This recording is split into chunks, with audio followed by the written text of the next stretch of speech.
मैं तो लड़की हूँ कि मैं क्या सोच सकती हूँ क्रिकेट के बारे में, स्पोर्ट्स के बारे में। मैंने क्रिकेट 10 साल खेली, लेकिन commentary is a totally different field. उसके लिए मैंने एक प्रॉपर कोर्स किया।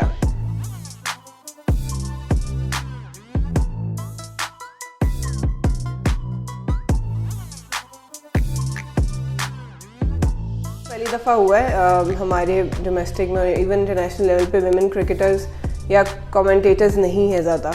और इस बार पहली दफ़ा हुआ है कि 2 फीमेल कमेंटेटर्स आई हैं। Sawera Pasha obviously has been phenomenal presenter.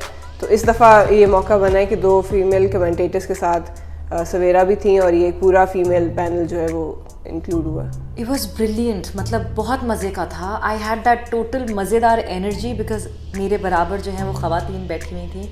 And I love when we start empowering girls और एम्पावरिंग वुमेन। और पीसीबी ने जो स्टेप लिया है, पाकिस्तान क्रिकेट बोर्ड एक बहुत अच्छी डायरेक्शन पे चल रहा है। दुनिया भर में जेंडर इक्वालिटी की बात हो रही है और अब पाकिस्तान क्रिकेट बोर्ड भी इस बारे में सोच रहा है, which is really good. Pakistan में प्रोफेशनली मैंने इसको सबसे पहले एज अ प्रोफेशन लिया था। I am the first farmer cricketer. उसके बाद अब जाके आ रहे हैं। तो पहले तो कह लें कि कमेंट्री बॉक्स में जाना एक ऑब्वियसली टेस्ट होता था। सोशल मीडिया बहुत ज़्यादा बैश करता रहेगा आगे भी। नॉर्मल जो मुझे आते हैं वो यही है कि आप एक खातून हैं, आप लड़कों की गेम पे क्या कमेंट कर रही हैं।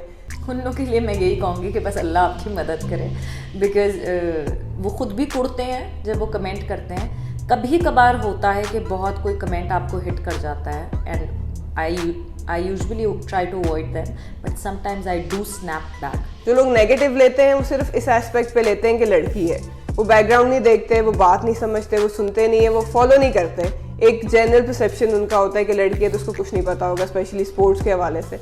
तो मेरा उनको भी मैसेज यही होगा कि पहले सुने समझें। अगर हम कहीं गलती करते हैं तो obviously we are all open for it, लेकिन बगैर एक चीज़ को परसीव किए अगर आप ओपिनियन देते हैं तो उसमें आपकी अपनी गलती है और किसी की भी नहीं। एक सीधी सी बात है, आपको पता है कि आप एक मेल डोमिनेंट फील्ड में एंटर कर रही हैं। अपना छुई मुई पना घर छोड़ कर आइए, अपना रोना धोना घर छोड़ कर आइए।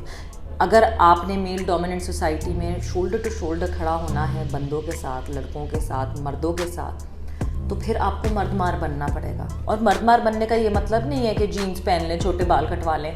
अंदर से इतना करेजियस होना पड़ेगा कि क्या पता आपको अकेले रात के 2 बजे सड़क पे वॉक भी करनी पड़े, क्योंकि स्टेडियम में हमारे यहाँ सिक्योरिटी होती है और आपको स्टेडियम से वापस बाहर आने तक, जहाँ से आपको कोई कन्वेंस मिले या गाड़ी मिले आपकी, आपको अकेले रात के 2 बजे सड़क पे वॉक भी करनी पड़ेगी। सो आप ये नहीं कह सकती कि हाँ मैं तो लड़की हूँ, मैं कैसे करूँगी। नहीं, the day you will think that, I'm sorry, your career is totally ended there.